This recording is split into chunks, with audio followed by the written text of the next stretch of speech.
सीधा रुख करते हैं, हरियाणा के सीएम मनोहर लाल क्या कुछ कह रहे हैं, देखिए। इसकी पूर्व संध्या पर बहुत बधाई और शुभकामना देता हूं और मैं आशा करता हूं कि बीता वर्ष कुछ खट्टे मीठे दोनों ही अनुभव हैं उसके। कोरोना का एक काल लंबे समय तक ये याद रखा जाएगा कि हमारे किसी आयु के पड़ाव में एक वर्ष ऐसा भी आया था। उसके साथ इस चैलेंज के साथ साथ कई प्रकार के अवसर भी हमारे लिए आए। कुछ चीजें हमने सुधार के रूप में आगे बढ़ाई। फिर ये जो इस समय आंदोलन चल रहा है उसका उल्लेख भी 2020 के इस साल के साथ जरूर किया जाएगा। तो जो भी कोई खट्टे मीठे अनुभव रहे हैं, आज सन 2020 ये विदा हो जाएगा और इसके तुरंत बाद 2021 नववर्ष का आगमन ये हो जाएगा। मैं आशा करता हूं कि नया वर्ष सभी के जीवन में खुशियां लेकर के आए, सबको आगे बढ़ने का इसमें अवसर मिले, समाज में एक शांतिपूर्वक व्यवस्था कायम हो। इस शुभकामना के साथ मैं आपको सबको बधाई देता हूं। साथ ही कोरोना वाले विषय में भी जरूर मैं उल्लेख करना चाहूंगा कि अब इस समय एक राहत की सांस इसलिए ली जा सकती है कि कोरोना के इस सारे कोविड का जो प्रकोप है वो धीरे धीरे कम हो रहा है और आज लगभग 3600 के आसपास एक्टिव केसेस हरियाणा में रह गए हैं, जो शायद 22,000 तक भी टच कर गए थे। तो एक अच्छा सुखद है। कुल रिकवरी रेट इस समय 97.4% ये अपने हरियाणा का हो गया है और कोई बहुत ज्यादा विषय केसेस भी नहीं आ रहे हैं। फिर भी सावधानी बरतने के लिए जरूर मैं अपील भी करूंगा, आग्रह भी करूंगा आपके माध्यम से सारे समाज को कि अभी भी सावधानी अपनी बरतनी चाहिए। सावधानी हटी दुर्घटना घटी, इसलिए सावधानी जरूर बनी रहे।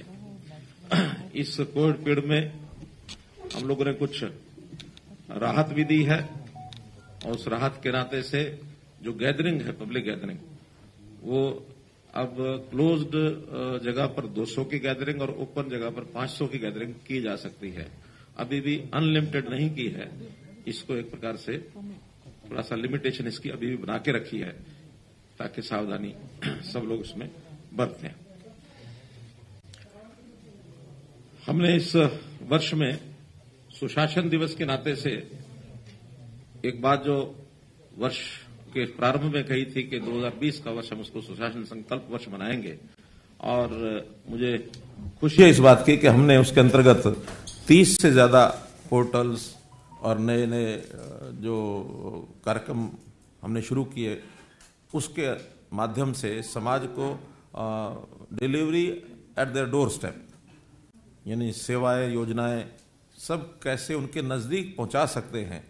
चाहे वो गांव-गांव में हमारे अटल सेवा केंद्र, उसके माध्यम से शहरों में ई दिशा केंद्रों से, सरल केंद्रों से, अंत्योदय केंद्रों से, ये सब हमने किए और इसका प्रभाव, एक अच्छा प्रभाव जो गया है।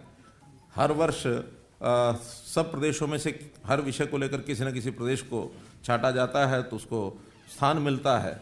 तो मुझे प्रसन्नता इस बात की कि इस वर्ष का डिजिटल इंडिया अवार्ड 2020 ये हरियाणा को मिला है और कल 30 तारीख को राष्ट्रपति जी ने वो अवार्ड एक प्रकार से प्रदान किया है।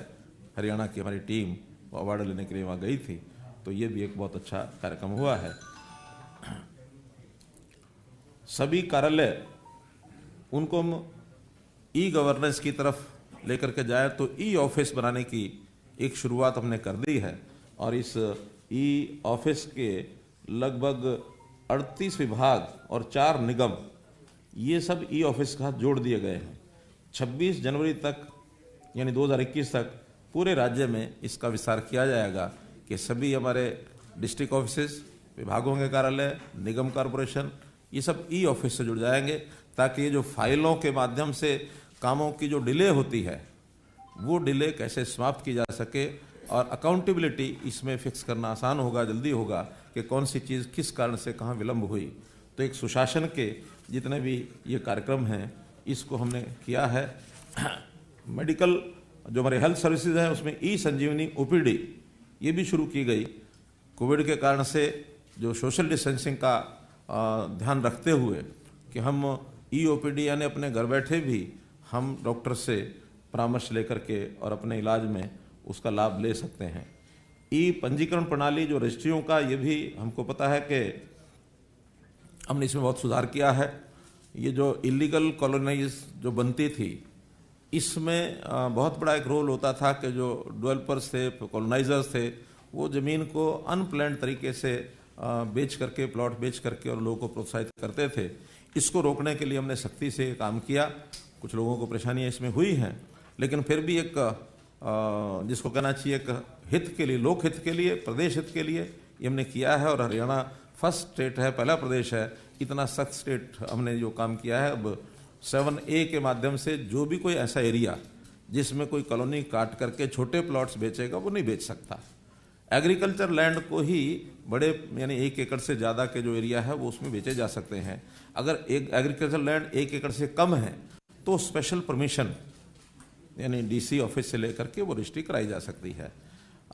1 अप्रैल 2021 से एक प्रावधान और किया जाएगा कि जिले के अंतर्गत आने वाली तहसीलों में कोई भी रजिस्ट्रेशन किसी भी तहसील ऑफिस से कराई जा सकती है।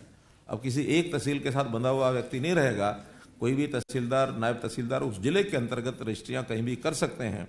आगे योजना चल रही है कि जैसे हमारा सारा रिकॉर्ड पूरे प्रदेश का डिजिटलाइजेशन उसकी हो जाएगी तो हम पूरे प्रदेश में ये खोल देंगे कि कोई भी जमीन की रजिस्ट्री प्रदेश में कहीं भी किसी से कराई जा सकती है, लेकिन इसमें कुछ समय लगेगा।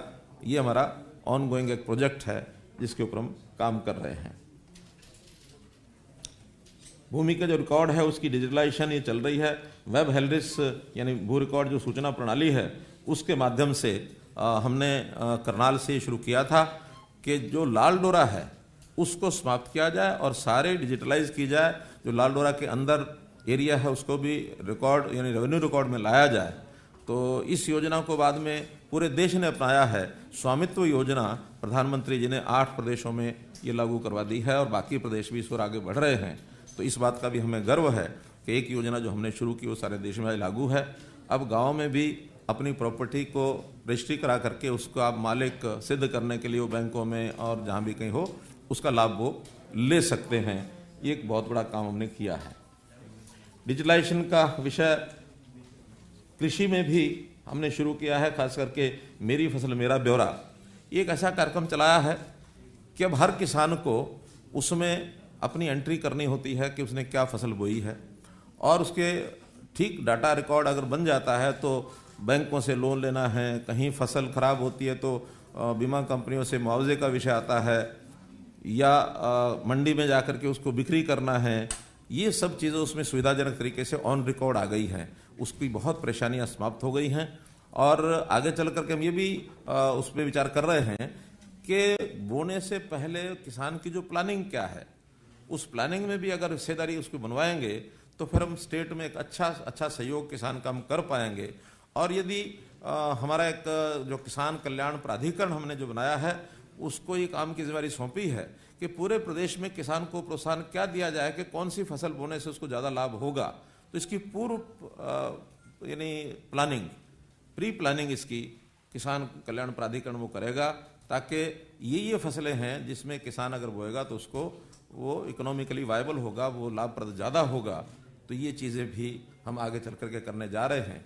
जैसे कल ही मुझे एक मित्र ने कहा कि मैदानी इलाके में अंजीर बहुत अच्छा हो सकता है, हम जो नहीं बोते हैं अभी तक। ये जो पश्चिमी देशों यानी ये जो ईरान अफगान की जो कंट्रीज़ हैं उधर से अंजीर आता है, यह बहुत कम होता है।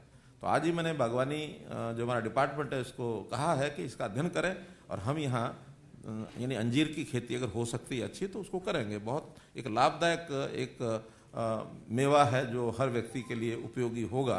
तो ऐसी कोई भी नई चीज़ें, उदाहरण दिया मैंने, नई चीज़ें कहीं भी जो देश में आवश्यकता है, दुनिया में आवश्यकता है और हम यहाँ से पैदा कर सकते हैं तो किसान कैसे उसको पैदा करके अच्छी फसल कमा सके, तो ये सब भी हम कर रहे हैं। हमने किसानों के लिए आज के विषय में, क्योंकि ये विषय भी बहुत ज़रूरी है करना, हम देखते हैं कि कड़कती ठंड और उस कड़कती ठंड में किसानों ने एक आंदोलन शुरू किया। किसान हमारे अपने भाई हैं, लेकिन अब कोई बात की नासमझी के कारण से लोगों ने जिस प्रकार से उनको बहका दिया या पॉलिटिकल पार्टीज ने अपने जो हित साधने के लिए उनको उकसाया, जिसमें से वो आंदोलन हो गया है। अब आंदोलन का रास्ता निकाल रहे हैं हमारे केंद्र सरकार और किसानों के जो प्रतिनिधि हैं। मैं सबसे पहले तो बधाई देता हूं सब किसानों को भी और सभी केंद्र सरकार को भी, इस नाते से जो रास्ता निकालने के लिए एक वातावरण अच्छा बना है, माहौल ठीक बना है। तो उसमें कुछ बातें कल की बातचीत में, वार्ता में